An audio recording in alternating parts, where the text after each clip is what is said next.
Mandau merupakan senjata tradisional suku Dayak di Kalimantan. Senjata berbentuk khas ini terdiri atas bilah, pegangan, dan sarung.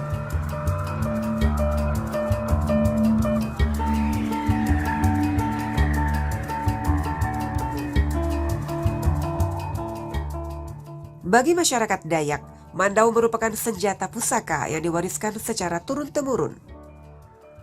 Senjata tradisional ini juga hadir dalam kehidupan sehari-hari orang Dayak. Jadi mandau ini kan salah satu alat ya yang dulu digunakan orang tua kita untuk bertani sebenarnya ya. Jadi ada pertanian kan pagi-pagi kalau kita tuh subuh lah ya, subuh orang tua kita ini dia sudah pergi ke pertanian gitu, sawah gitu ya. Di sana macam-macam yang ditanam. Nah, untuk penggunaan mandau itu sebenarnya untuk alat pertanian tadi, membersihkan sekitar-sekitar gitu ya, ada rumput atau sambil menanam. Nah, jadi kegunaan mandau utamanya adalah untuk alat kerja. Ya, nah kemudian karena dia hampir malam ya, sebelum subuh itu dia sudah menuju persawahan, kan jauh tuh dari rumah menuju persawahan itu. Nah itu juga alat keamanan. Ya misalnya ada binatang atau apa barangkali ya di sana juga kadang alat itu digunakan. Nah itu alat atau fungsi dari mandau itu sendiri. Kemudian mandau itu sendiri hampir sama lah dengan barang lain ya, senjata tajam yang besarnya seperti ini. Cuma khasnya dia ada khusus untuk alat pegangnya itu, kemudian ketajamannya juga bentuknya. Ya, nah itu ciri khas. Nah kemudian dulu juga menunjukkan seseorang itu jago atau tidak ya. Biasalah orang zaman dulu ya, apalagi zaman perjuangan. Nah mandau ini juga digunakan untuk alat membela diri. Mandau bukan sekadar senjata belaka bagi masyarakat Dayak di masa lalu. Benda tajam khas Kalimantan ini juga menjadi simbol jati diri pemilik dan simbol kehormatan. Seringkali mandau sebagai benda pusaka juga dianggap memiliki nilai mistik yang kuat. Ada mandau terbang istilahnya kan. Nah jadi begini, seseorang itu ya, sosok orang itu dia punya tenaga yang kepercayaannya kalau sangat yakin kepada Allah kan diberi sesuatu ya, zaman Rasulullah juga kan begitu ya. Nah orang yang punya hal seperti itu, dia punya senjata yang disebut mandau. Kalau dia gunakan kepada seseorang yang dianggap dia harus diselesaikan masalah itu dengan cara itu, dia menggunakan kekuatan. Nah disitulah kekuatan magisnya keluar gitu loh. Artinya ada mandau terbang itu dengan kekuatan yang dia punya. Jadi terlepas dari mandaunya sendiri. Jadi dia yang punya sesuatu dan kepercayaan dia yakin dia bisa menggerakkan mandau itu untuk menuju seseorang. Perpaduan antara budaya dan religi ini, nah inilah yang harus kita bedakan. Ada yang istimewa dari perkampungan yang berdiri di atas tanah rawa ini.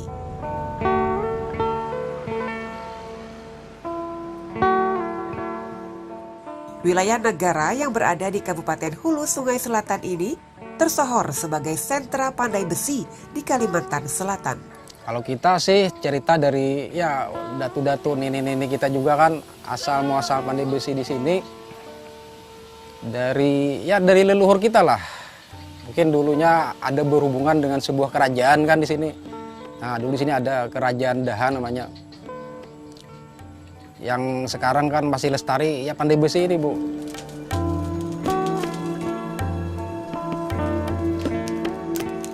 Ya, pandai besi merupakan salah satu profesi yang paling banyak ditekuni oleh warga desa Tumbukan Banyu, Kabupaten Hulu Sungai Selatan, Kalimantan Selatan. Sebagian besar pandai besi di daerah ini masih menggunakan peralatan tradisional, seperti yang dilakukan oleh kakak beradik, Laki Alo dan Maman, di bengkel milik mereka yang dibangun di belakang rumah.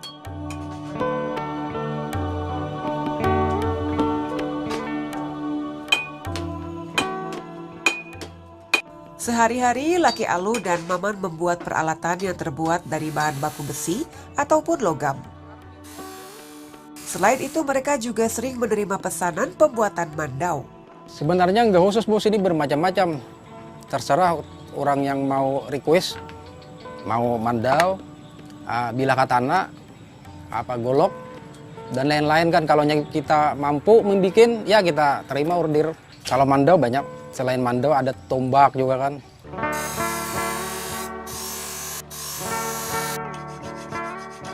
Tahapan pembuatan mandau pada umumnya serupa dengan pembuatan senjata tajam lain, seperti golok, pisau, maupun pedang. Hanya saja bentuk mandau yang khas membuat senjata tradisional masyarakat Dayak ini sedikit berbeda dari senjata tajam lainnya.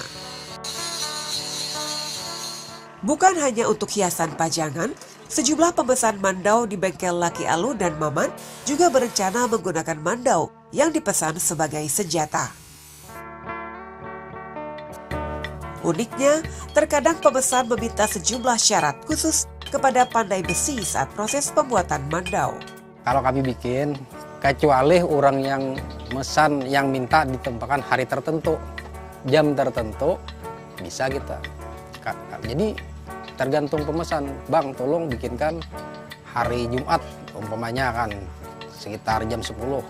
Nah bisa kita tempatkan, paling setidaknya kita memulai dulu kan. Ada 2 sini untuk senjata atau hiasan atau pajangan, nah itu kan.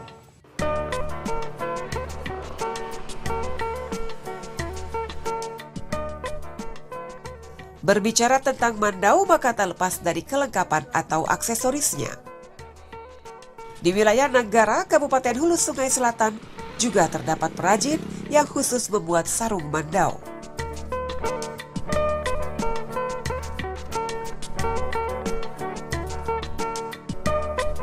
Ia adalah Muhammad Hanafi.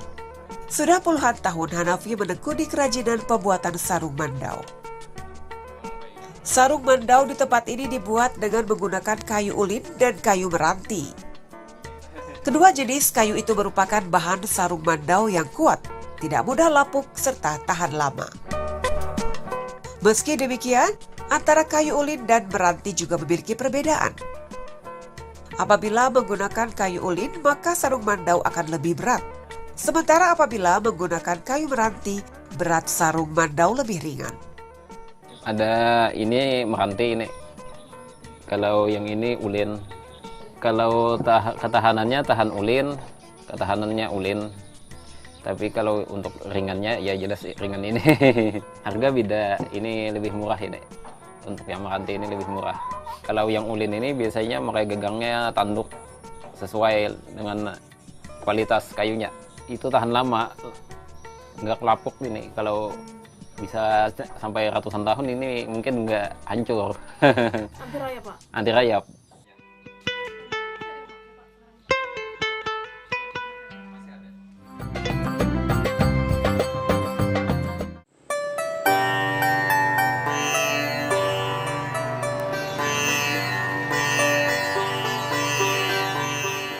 Di wilayah lain di Kalimantan Selatan juga terdapat bengkel-bengkel pandai besi pembuat mandau yang tak kalah mumpuni. Pria ini bernama Holidi. Ia merupakan salah satu pandai besi yang masih bertahan dengan profesinya di kota Martapura, Kalimantan Selatan. Sejak tahun 1990, Holidi sudah ikut membantu almarhum ayahnya yang semasa hidupnya dikenal sebagai pandai besi yang cukup tenar di Martapura. Untuk Martapura, alhamdulillah Bapak ada nama lah. Selama berapa tahun? 30 tahunan lah. Sampai 2015 kan, setelah Bapak nggak ada, kita neruskan.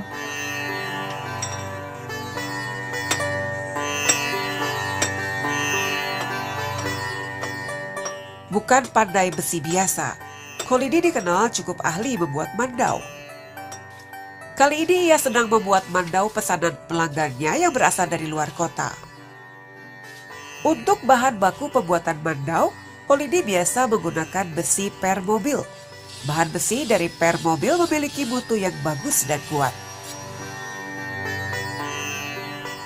Tidak butuh waktu lama bagi Holidi untuk bisa membuat mandau. Berbekal keahliannya sebagai pandai besi, pria berusia 45 tahun ini mampu menyelesaikan satu buah mandau dalam waktu sekitar 3 jam. Lalu sendiri kerjanya. Untuk di Martapura ini cari tukang gudem namanya pandai besi ini sulit. Kalau di negara banyak.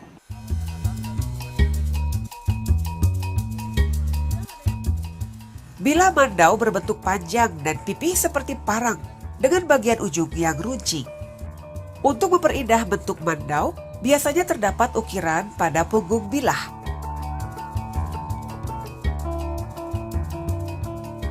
Teknik yang dipakai oleh para perajin adalah dengan melakukan motif ukiran dan tindik pada bilah mandau.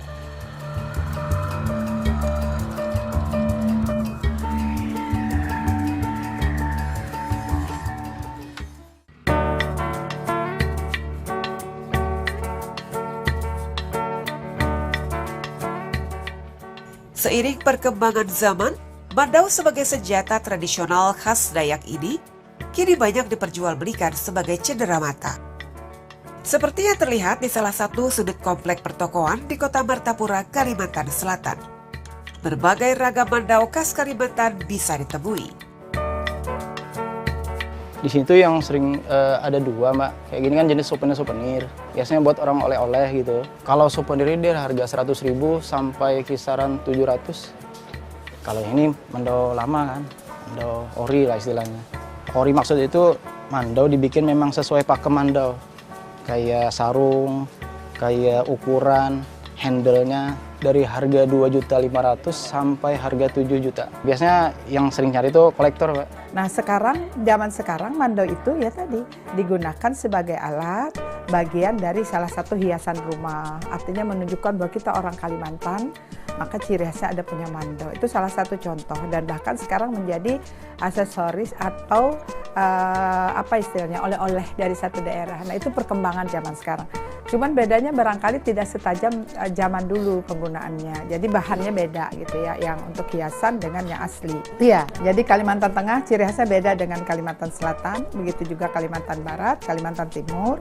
Tapi semua punya, Kalimantan itu punya mandau.